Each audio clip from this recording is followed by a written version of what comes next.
So then, welcome everybody. We'll get this conference call started. My name is Zach Smith. I'm from Ontario. I work with growers under Jim, and the hosting, for lack of a better term, this conference call. We'll be starting out with Jim talking about, what Jim feels like talking about, but with markets, weather, things that he's seen and heard. And he has a couple guys at least, David Prater, Sammy Perkins, I think. One of the guys correct. Might come on. And then once that portion is finished, Eddie Jantzi, also from Ontario, he's a dairy farmer. He'll be coming on with me, and we'll be talking about his operation as well as the quota system a bit up here, giving you guys a little rundown on how that works. And then weather conditions up here and a little bit on a research trial that Eddie's been doing. So, Jim, if you want to take us away, we can get started. Okay. Thanks, Zach. My name is Jim Hallbison, and I'm going to help Zach with the first part of the conference call. And I mean, everybody that's out there, it's all about the weather right now. And actually, where I live here in Northwest Ohio, the scuttlebutt on the internet is that's probably one of the worst areas in the United States as far as getting planning done, and we're seeing that. Actually, on my way here tonight, we've got some heavier showers at home. We got a half inch last night, and then didn't seem to do much during the day. But then this evening, I'd say we picked up another half. But as I got closer to Milan, we're starting to look in the inch range. The way it looks to me, these fields are totally inundated. And our feedback is guys in this area are really struggling with the planting.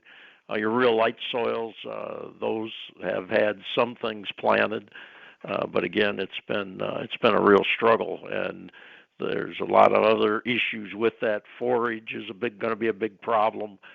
Maintenance of wheat, that's going to be another big problem. And again, the market's reflected that today. The corn index got to the highest point that it's been in the last 5 years, basically. So I think the non-agricultural arena has been fed all this stuff from the institutions about technology being the savior of agriculture and the improvements in yields and that, and can override basically some of the curveballs from Mother Nature. And they're finding out that just might not necessarily be true.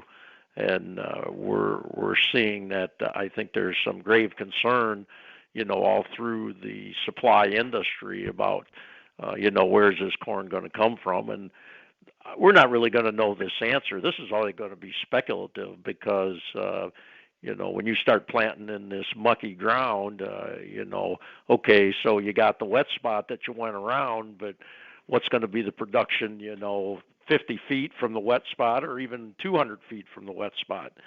And then that's going to work into what kind of weather we have down the road as far as what that production is going to be. So this is really a big unknown, and I think it's going to be a pushback to, how high can the price really go before we meet major resistance.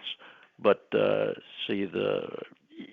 talking about wheat has really gone up with corn, but the basic fundamentals don't support wheat because there's such a large volume of it worldwide. But again, what we're seeing in the upper Midwest is that it's just not out there because last fall was very wet, and the guy's ability to get it planted, trying to maintain it now. Talking with guys saying that guys are actually harvesting it for feed at this point because feed is going to be so short this year. So there's a lot of unknowns that we are not going to know the answer to for quite some time now. So the market it'll be an up and down thing, really, in my opinion. But I think the base on it is going to stay there. We got that first dollar jack. They tried to beat it back down, and it didn't take very long until it got all that back in a hurry, and then now that it's exceeded that. So the unknown part of it is, I think, pretty well set to keep some legs under the market per se. So that's kind of my goal here at the beginning of the call, is to give everybody a little bit of perspective on this. And we have a very good customer in South Georgia, Sammy Perkins, that we work with, and I was talking with him one day. He was he was checking out, what was going on with the corn market, because he's got some options as far as feed is concerned, and seeing whether he can shell some of this corn and get in on a little bit of the action. And he was talking about the dry weather and how hot it was and how it's affected his crop per se. And then last week when we got that effect of the hurricane out of Mexico, we did get some of that rain, but the majority of it went into the southeast. And when I talked with Sam at one point, he had gotten a little bit of that, and he said he had some cotton and dry dirt, so he needed some of that. And so I thought it'd be, over the weekend, I thought it'd be kind of interesting to get his perspective. All of us that are in the Corn Belt or up, in the northern part of the country, we're all basically wet. And Sam's coming from a totally different perspective, so I invited him to come on this evening and just talk a little bit about, what kind of weather they've been dealing with, and how it affects his operation. So, Sam, if you could get on and just talk a little bit about your operation and what you raise, and what gives you your cash flow. He's got a certain amount of row crop. When we talk row crop, we're talking peanuts, cotton. He has some corn, and then he's got a cow-calf operation also. So he's pretty diversified. And if you just kind of give the guys a little bit of an idea of what you're raising, and a little bit about the acreage. We're not the FSA office, but if you can kind of just give them an idea of what your operation entails, I think they'll find it pretty interesting. Hey, yeah. Oh, okay. That's another thing we didn't talk about, Sam. You're going to have to hit *6 to unmute yourself, Carla said. So just hit that on your phone, and that should put you back on again.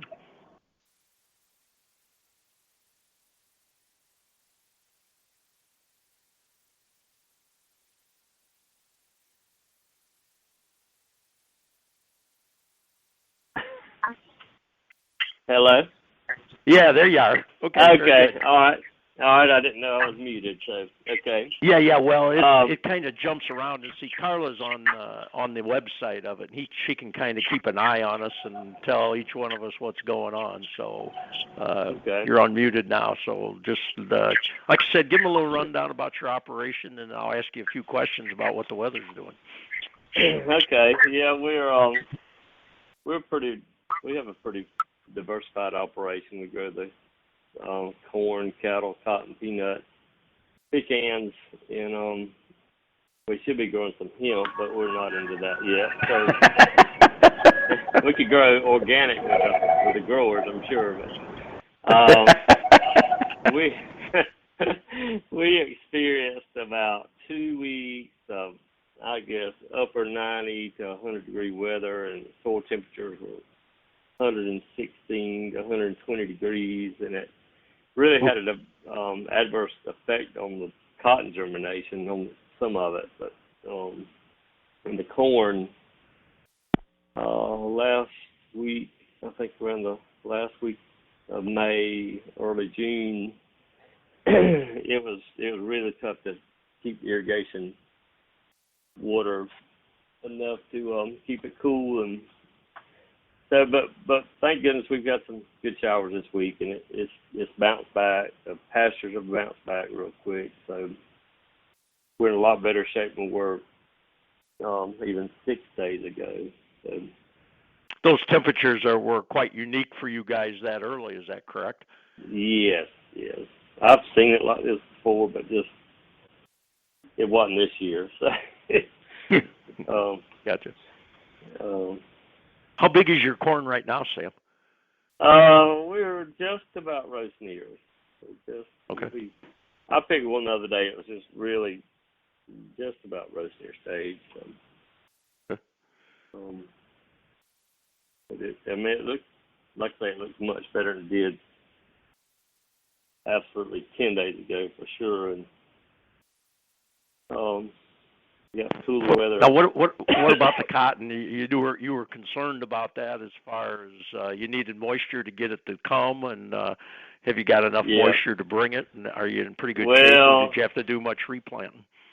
We're going to have to do a little bit of replanting. We had some under pivot. We had to water it before we could plant it, and then as soon as we planted it, we turned the pivot on, and some of it still didn't come up. It's just we planted it a little shallow because we're going to water it, and I think the extreme heat just messed the germination up. And I've heard that from other growers around here. One guy told me today he had watered it like 9 times to get it to come up. I mean, you just basically turn the pivot on, small amounts, but constant. And it's probably on like 80%, and that's putting about maybe a tenth or two under some of these pivots down here. And it just took it to get it up, and some didn't, and then they still had some to replant after all that. Now, did the heat and the dryness affect the well levels at all? Did you have trouble getting all the wells to flow for you all right? No. We're I think we've done a lot better job on a water table as far as putting wells deep enough and the pumps deep enough to not have that problem. And several years ago, that was a problem here. Uh-huh. But we have a moratorium in Georgia, unlike Florida. We have a moratorium in the Flint River Basin, which their water table's probably about 30 feet, maybe. Mm-hmm. And so now they can drill a well, but it has to go to the next aquifer, and I can't remember the thing of that, but it's about 700 to 1,000 feet. So the pumping cost and drilling cost is exponentially going up. I got you. Thanks to our Florida neighbors. And Chris must be muted, so yeah, he's not commenting. yeah. Now, the other question I have is, did your dad do a lot of this well drilling? Are you drilling wells yourself all the time, or are you pretty well fixed with the amount of wells that you've got and that you need to get the job done? I would like to put in another one just because I'm thinking within a few years we'll have a moratorium from the Oclotney aquifer as well. That's where we are. I see. Predominantly, but no, my dad never drilled an irrigation well. He didn't. He really didn't like irrigation, so I put the first one in. We pumped out of a pond. Primarily, and I do have 2 systems with the deep well. So, and I think it's about 700 feet, and the pump is sitting right about 400 feet. Gotcha. To get adequate water to run those 2 systems. I can only run one at a time. But the pond I have 2 ponds I primarily pump out of they recharge really quick in the rain. I mean, if we get a little bit of rain, it'll recharge them. Yeah. So far, we never have ran out of water in the pond, which I like that a lot better. It's much cheaper to operate a pump because if you only, the lift is a lot, not nearly as much as that well. So. Yeah. Can you talk a little bit? Can you talk a little bit about your cattle operation? What it consists of, and are you raising stockers, or you aren't fattening any cattle per se, are you? No, just cow calf? No, we don't. That's correct. We don't finish any. Maybe one to eat every now and then.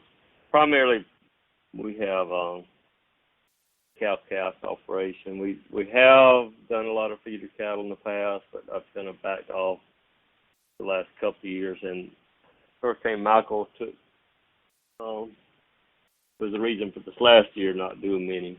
But it really set us back. Trying to get things cleaned up, and it really hurt the pecan groves, as you well know. I think you've seen it. I think you've been out here. Absolutely. Absolutely. Yeah, we still have. We got years to recover from that. But yeah, no, that was quite a mess.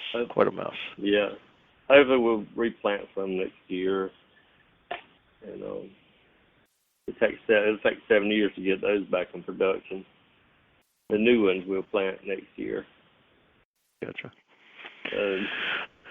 Okay, well, very good, Sammy. I'm gonna move on to the Midwest, and I really appreciate you coming on. That kind of gives our guys a different perspective, and the thing that I like about it is the diversity of the product. We've got guys that are using it on a lot of different things, and southern agriculture is a lot different than what we're dealing with up here, and we can create some success for you guys too. So I really appreciate you coming on. Take care of yourself. Absolutely. Thank you. David Prater. I'm on here, Jim. Yeah, good. This is David Prater, everybody. David's located in central Illinois, just a little bit north I-70. He's usually in the field at least 6 weeks before I am, and I'm talking to him, and they're planting corn just like we were planting a little bit of corn. So that's one of the big questions I get here in the office and that's one of the reasons Sammy and I've been kind of interacting together here the last month, 6 weeks. He wants to know what's happening in the Corn Belt. So I thought it'd be good for David to come on and kind of say what's happening in his neighborhood and how the crops look and what they're doing, and that'll give you guys some perspective also. So, David, just kind of tell them what you see and what's happening and how the farmers are reacting to it. Yeah, well, I've noticed just in the traffic by the house here and up and down the roads that the anhydrous tanks have finally quit circulating for the most part. So, I mean, these guys were following the anhydrous with the planters just pretty quick. So I don't know how that'll play out in the end. There are some nice-looking stands of corn around, little corn coming up. The corn that was planted earlier, even up in the black dirt, they've got spots out there where, big spots that they probably should go in and put some in, but whether they will or not, I don't know. They tried to kind of mud it in, I think, and it kind of backfired on them in places. Like you mentioned, the wet spots, how far out will they be, et cetera, et cetera. But now the emphasis is on the beans, trying to get the beans in the ground. And I will say that finally it appears to me that the ground is finally dried out to where it's working fairly decently. Before you were just kind of mud daubing, it looked to me like. And and this is kind of typical around here. Whenever the wheat's going to be early this time around here, and when the wheat's ready to combine, it seems like the field conditions finally get right. Just one of those things I've observed over the years. But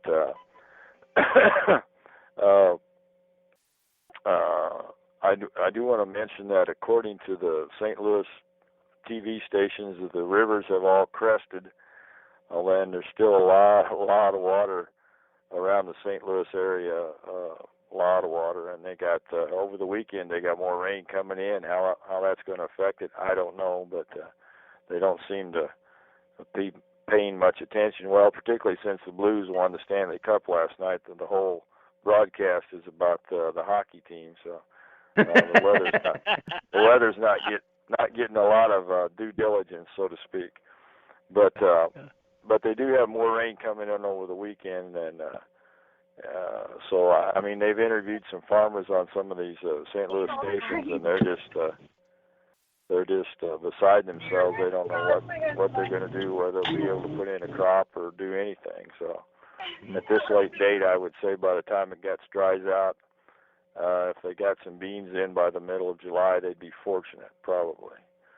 Where are you at now, Dave? I mean, are you still basically wet, or is it? No, it's fine. It is finally with the low humidity here. The last few days, it has finally dried out, but it's dried out hard like a brick, man. Let me tell you, with all the moisture we had, that ground is hard. She is hard. What you see, and again, if you don't have total emergence on anything, it's kind of hard for you to peg that. But would you say there's been a switch in crops, or do you think guys got the amount of corn planted that they were looking for? I would have to say they went with what they had, and I taking into the preventive planting date there, and I think there'll be some fudging on that probably to a degree, but I would say they went ahead with whatever they had. Now they might have switched and got a shorter season corn. I don't know about that, but they went with corn. I would say for the most part. So they didn't. Do you think the increase in the price was part of that? Well, it certainly didn't hurt anything, particularly when you get these river reports from St. Louis and everything. I mean, there's thousands and thousands of acres that just won't be planted, I would say. That's my own take on it. I don't know what the figures will say in the end, but yeah, and the corn price needed another buck on it. Probably needs another one, quite honestly, to get it to be real profitable. So, but I do want to mention too that like I say, this last few days, and my brother cut down some alfalfa, and they were able to because of the low humidity, get it baled up without wet wrapping it, which was kind of something. Anything that had been done prior to that was pretty much a wet wrap deal. So the low humidity, I think they said it was in the 30s, makes a big difference. Yeah, so I mean, probably up there near the lake, you haven't had that yet, Jim. I don't know, but no, we once in a while we'll see a little bit of that. Yesterday was one of those days that, like I said, it was humidity was like 37%, but see, that was all south flow too. See, so as soon as it turns around, comes back northeast, that just soaks it up. Have you talked to Paul Meyer at all? Where he's at with? I have not talked to Paul, and I'm kind of bad. I need to get down and see Paul. I do know that he took off his cereal rye. I heard some guys talking. He took off his cereal rye, and you mentioned the forage. I think that's one of his plays. He used that for forage, etc. And I need to get down and see Paul. I haven't. I've had some family issues and haven't been around like I need to be.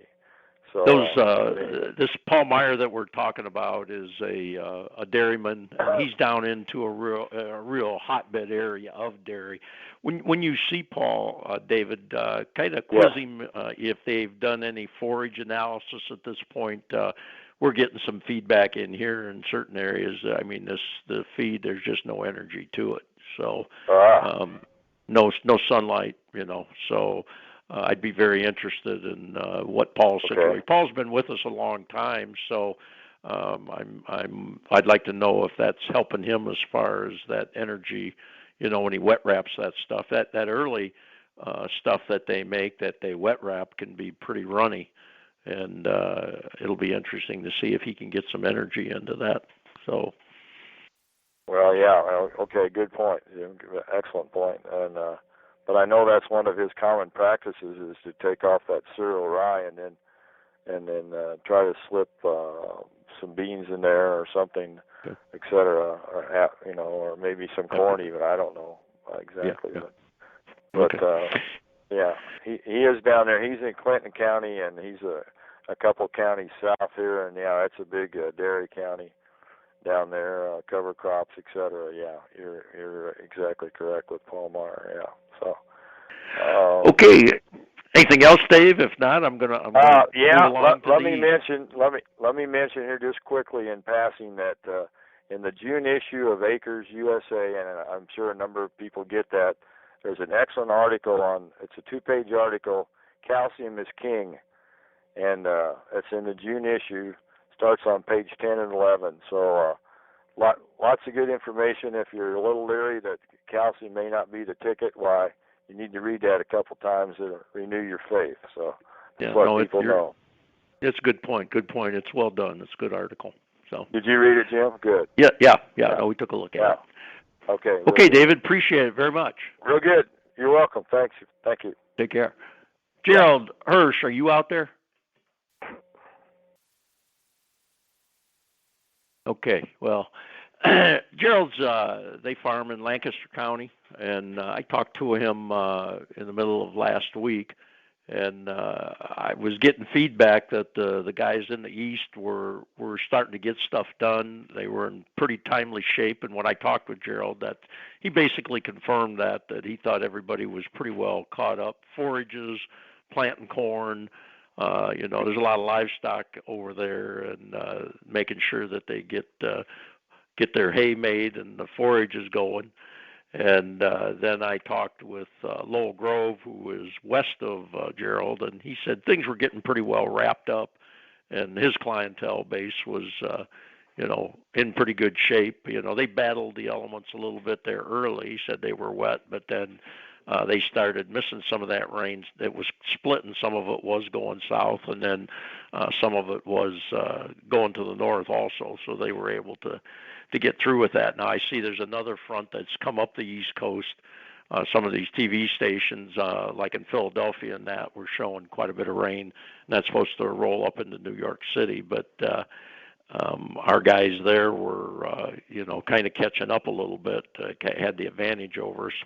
What we were seeing on the internet is basically that Illinois, Indiana, Ohio, and Michigan were really the ones that were struggling the most, getting stuff planted, and we can pretty well attest to that in Northwest Ohio.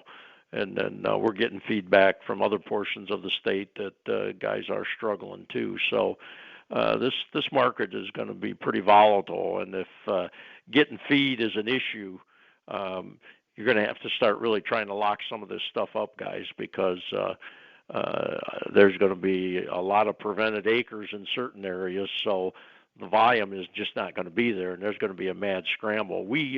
My brother called me today and said that our local ethanol plant put out an email or a text, however they contact us, and are giving free DP now all the way into Thanksgiving.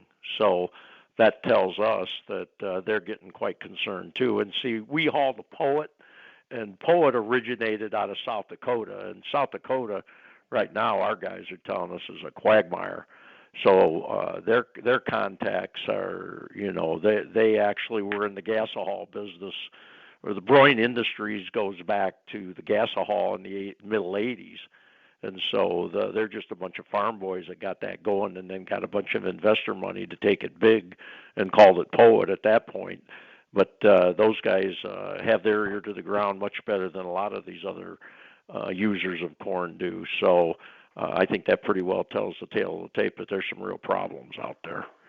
So I think anybody that's, if you've got some corn, it's going to be to your advantage. But if you got to lock some corn in, finding it, I think there's going to be a mad scramble here at one point, especially if, we get another week of this weather. Some guys have already said they're done.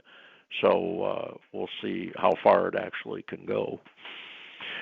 So, Zach, at that point, I kind of got you to the bottom of the hour here, and that gives guys kind of a perspective of where this thing is at. And I know that they're saying that Ontario is a lot different than we are in Ohio and Michigan. So I'll turn her back over to you and Eddie, and let you guys kind of chat about what you're working on. Yeah, great. Thanks, Jim. All right, so we'll get started then with Eddie. Eddie is a dairy farmer up here. Eddie, I'll let you introduce yourself, and then maybe talk a bit about the various struggles you've had this season. Yeah, thanks, Zach. Can everyone hear me? Can you hear me? I can hear you. Okay. Yeah. Yeah, so, we're farm here up in central Ontario, about basically the central part of the southern part of Ontario, Kitchener-Waterloo, and we run a 50-cow dairy operation and do a couple hundred acres of land we rent and own. Some of it, we own about half of it. So, as far as the weather up here, we're kind of, I'd say, pretty close to what's going on down throughout the northern half of the U.S. there. It's been, right now we're dealing with trying to get the forages in, the first crop in here, and finishing off the corn. I think 90% of the corn's in now, right in this area. There'll obviously be spots that are worse than that, but right, I think right within the half hour, we're probably 90% done with corn.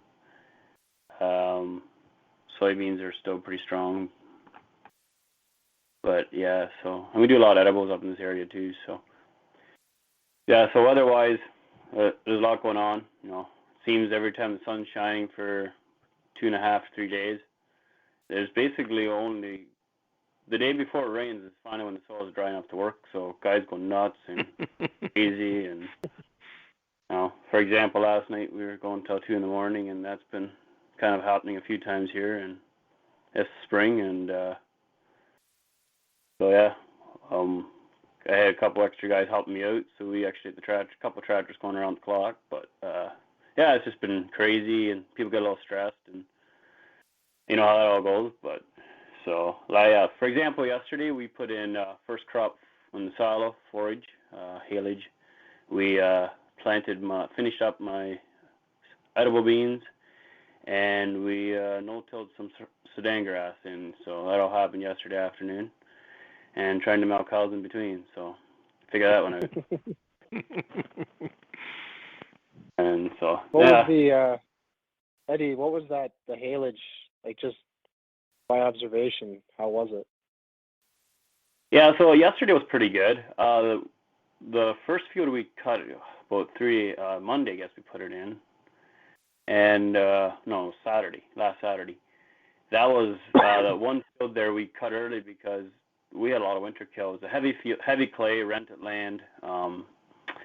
It definitely is heavy ground. It's probably one of the heaviest soils in the area here. And we rent the field, and 4 years of alfalfa, which in our ground, that's not an issue for us. And I think some certain springs it's fine, but this spring, the winter kill, it nailed it pretty bad. I mean, where the tile was, it was beautiful alfalfa, but anywhere else, it was down to very slim, lots of dandelions. So it was pretty much dandelion salad that we were harvesting. It was really soft stuff though. We wrapped the worst stuff. We actually wrapped it in a bale, and we're going to feed it to. We were going to feed it to our livestock, our young calves and heifers, but our local goat farmer heard about it, and he itched and offered a pretty good price. So we're actually selling most of it to him. And then the stuff about the salad had a little more alfalfa in it, but yesterday that stuff, one field was the major, that was pretty good. We're definitely weaker than normal. Like the alfalfa is way behind. Like it just started budding basically for us here in the alfalfa, but the grasses are heading well and they're mature. So because we were when we first started going into the field, we were concerned that there's a lot of grass. And so that's why we cut. Normally, I'd probably waited another week just because of the alfalfa. We usually go a little further with alfalfa, but with the grass so mature, we were really concerned with our ratio of alfalfa versus grass. But actually, it turned out when we all got into the field deeper, the alfalfa was better than we expected. So it might be pretty rich feed. It'll be interesting to see what happens. But so I was quite happy how it did turn out. I mean, when we first looked at the field, we were a little bit concerned about all the grass, but I think it was the worst was just right where we kind of walked into the field there. So, but Eddie, what's that goat guy want that? He wants that dandelion stuff. What's that all about? The goat farmer. Yeah. Yeah, I don't know. It's really tender and soft, and goats are funny animals. I don't know how many guys milk goats on that you know of, or how many connections, but we have quite a few goat farmers right in this area, and those animals they're unique creatures. The story is if they eat anything. Well, not really. They might eat anything, but they don't really milk on anything, right? Like, you got to feed them right so they eat it and milk on it. So they're actually one of the most fussiest farmers around with the goats. So, I don't know. Honestly, I think all it is it's really tender and soft, and the goat.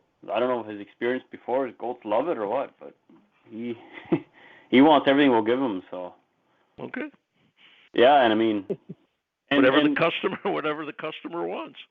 Yeah, and like you said, the story is shortage of feed is a concern, right? Our hay auction up here is hay's going 12 to 15 cents a pound depending on the quality. It's anything under 10 is not very good hay. Straw is stupid. We're getting guys. There's a couple guys are paying $100 for a large square bale, 7 foot, $100 a bale. So it's 18, 20 cents a pound right now. It's just ridiculous. So straw is gold up here. Yeah, no, that's right. We got that.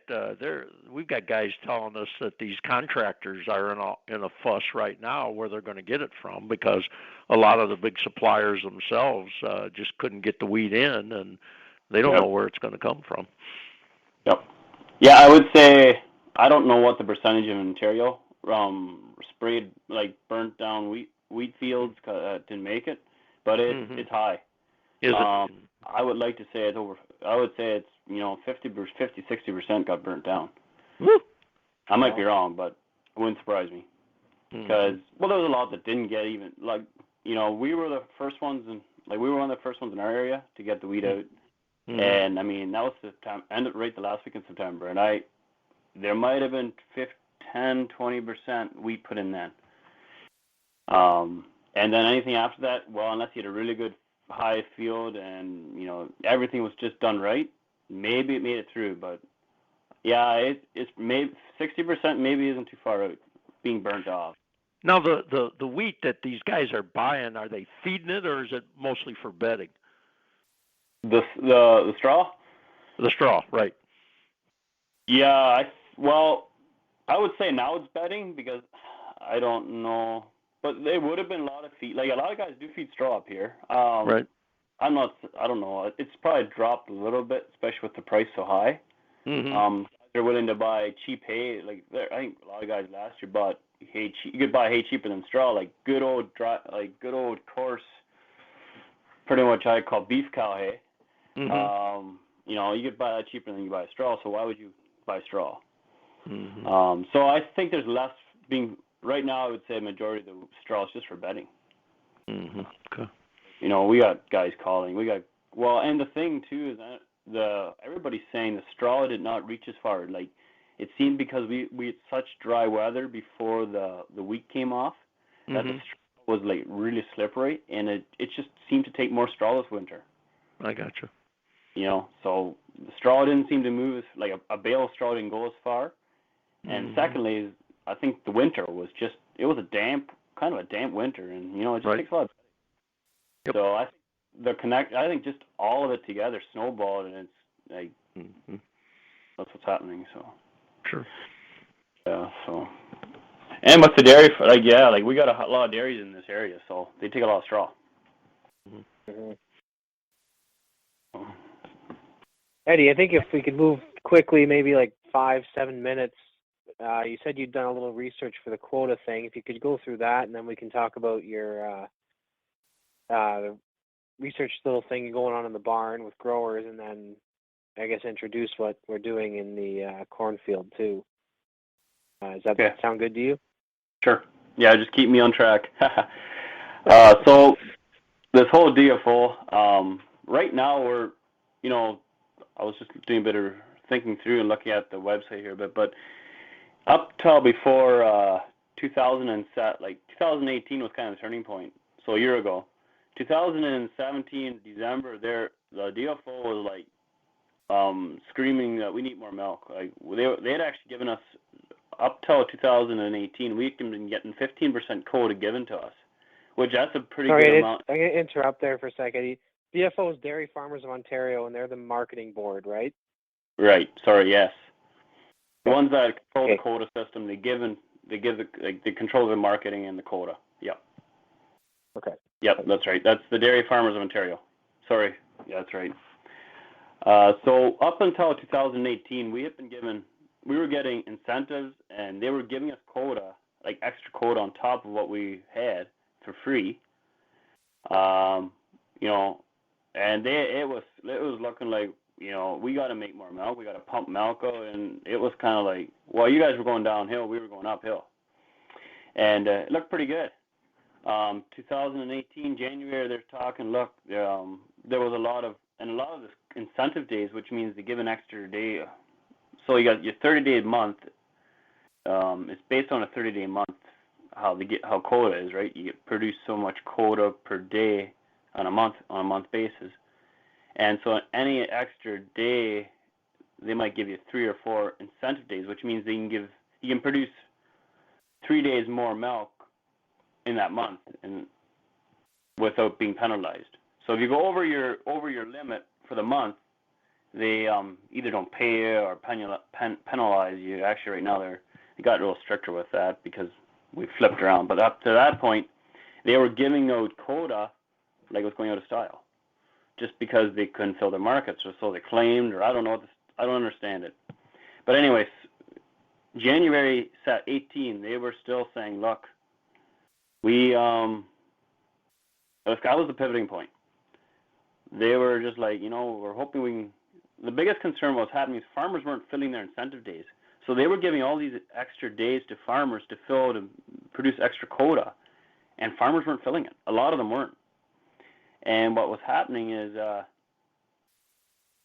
think what happened then is all of a sudden by February and March, that incentives and all the extra quota they'd given, farmers were starting to fill it.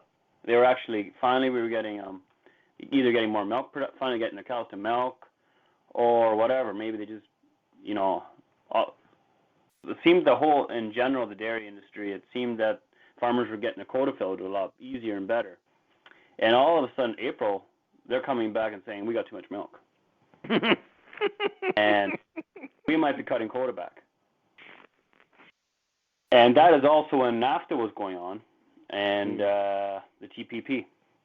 Well, TPP was kind of closing off, but the NAFTA was really strong last year, right? And this is a year ago. And yeah, they basically cut all incentives. They basically cut us back down to 1 incentive day a month in 2018, which that hadn't been heard of for a long time. And they took actually about 4% of our quota, I think, last year back. And right now they took we have no incentive days. So normally from June till November, they start adding incentive days to every month. You know, it can be up to 3 or 4 at the maximum. And then they usually after that they just give more quota. But this year there's no incentive days, and they're penalizing anytime they got stricter with the overproduction. If you overship your quota, they're nailing you with a heavier penalty. And so yeah, it's a different ballgame right now, and I'm not exactly sure all the details why it's happening. In light of all of this happening, we've had the general manager one step down, and another guy was kicked out.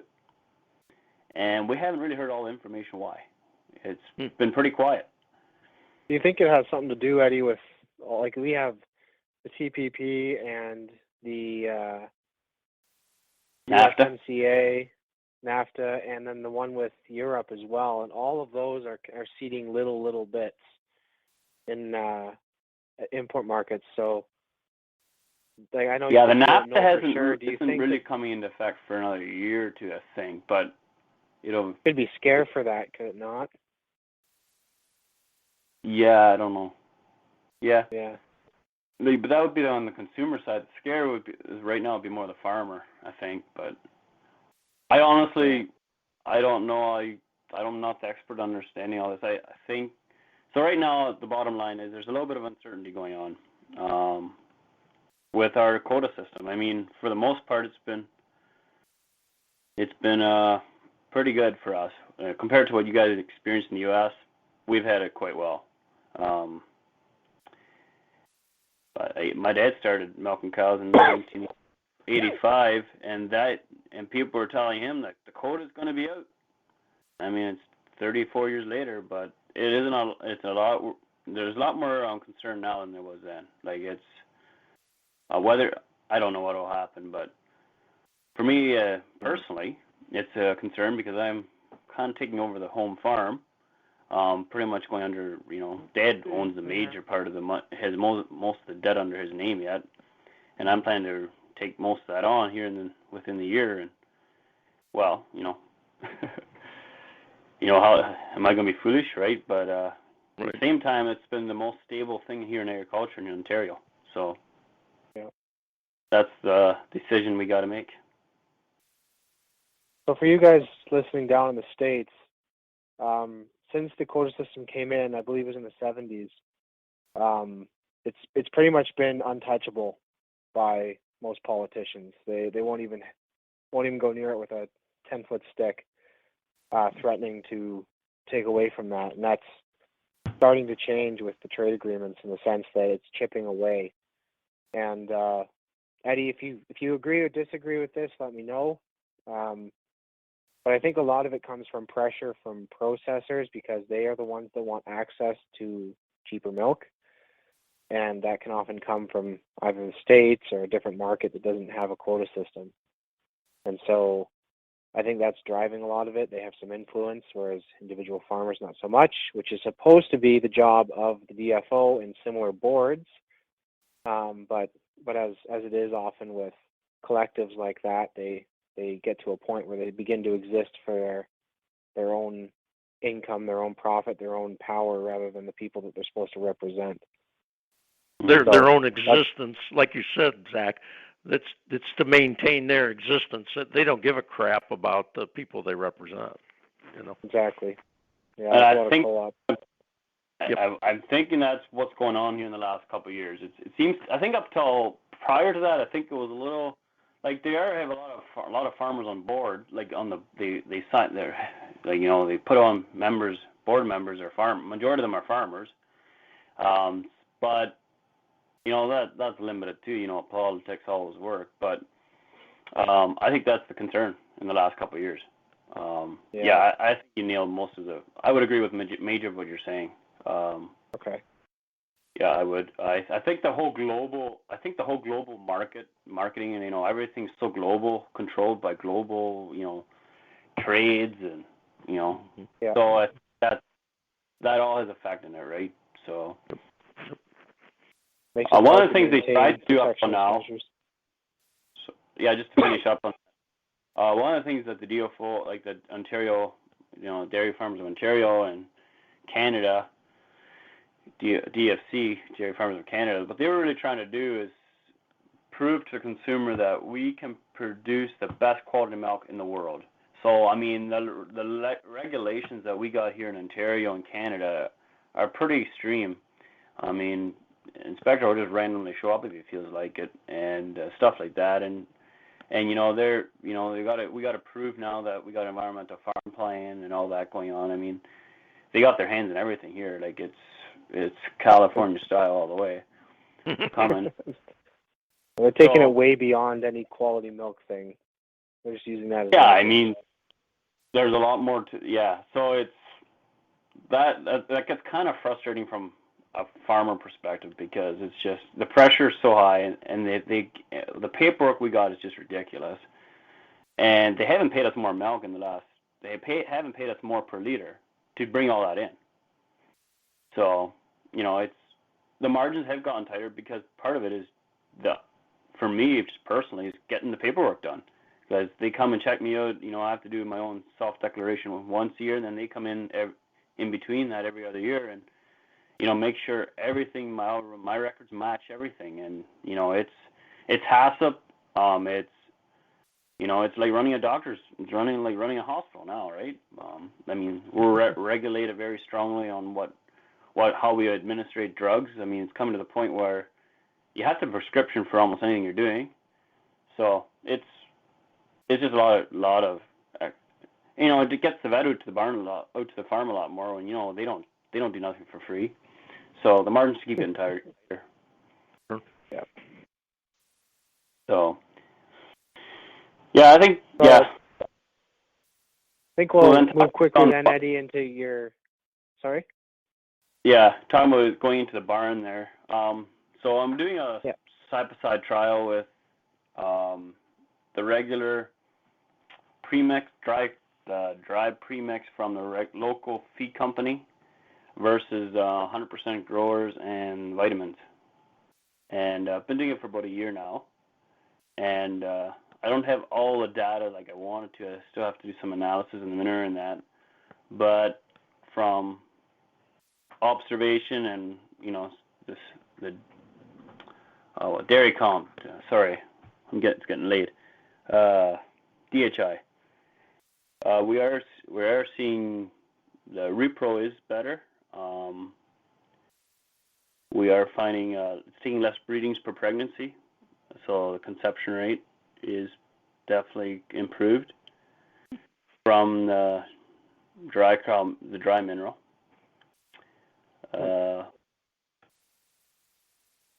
It's taking less breeding. Yes, the conception rate, the pregnancy rate, and the conception rate both have improved. Or on the grower side. Milk production, I can't say a whole lot of difference personally. That's a little harder to measure, I guess, but definitely nothing either or. It seems both groups of the cows seem to be pretty equal in that. But I would say the repro, like the side with the growers, they'll actually jump each other a little quicker on the side, like they're tie stall barns, so they actually try riding in a tie stall barn, which is kind of unheard of. More quicker on the grower side. So those are the little things I'm seeing. The cost per cow is about 10% cheaper. Not a whole lot, but it is cheaper on the growers. And but I just think with the whole reproduction, that in itself is definitely the biggest return that I'm seeing the benefit. Now are these cows eating growers' forage, both sides? That's exactly right. Yep, they are. Okay. They're getting the same forage. So that's the number one. Yeah. That's a bit of the problem, right? Because they're getting the same feed. Yeah. See, we've known that the dry mineral has been a negative, and I think that's what that's showing you, that the thing, that really now is the big unknown is if we took the growers' forage out of there and then had the comparison, I think you could see something quite significant in the production side also. I think the quality of the forage that's being produced with the program is dragging that production out, and see the breeding is a stress factor, and see that's where in the feed I think it's really, really helping that for you. That's why you're seeing it so dramatically. Right. Yeah. Yeah, and I was telling Zach this earlier too, that in my fresh cow program, I've had 5 sets of twins since January in a 50 cow dairy, so that's pretty significant. That's way more than I normally ever had in a year. I usually might have 3 in a year. We are at 5 already, and I think there's still 1 or 2 ultrasound claims. There's 1 or 2 coming. So, but yeah, I'm not sure why we're having more twins. Maybe somebody on here knows what causes yelping a significant amount of twins, but I haven't figured that out exactly. But this year it's been crazy, and I was having my first twins. Well, the one was strangled. They came early. That's that happens quite often. The vet said, and the other ones, a couple, and then the others I think one died at birth. The other one did make it. The second one died at birth. And but the last 2 sets of twins they've come out real strong. The cows come out really well. And the only difference I really did is I actually bumped my vitamins up in beginning of March, end of April, February, beginning of March.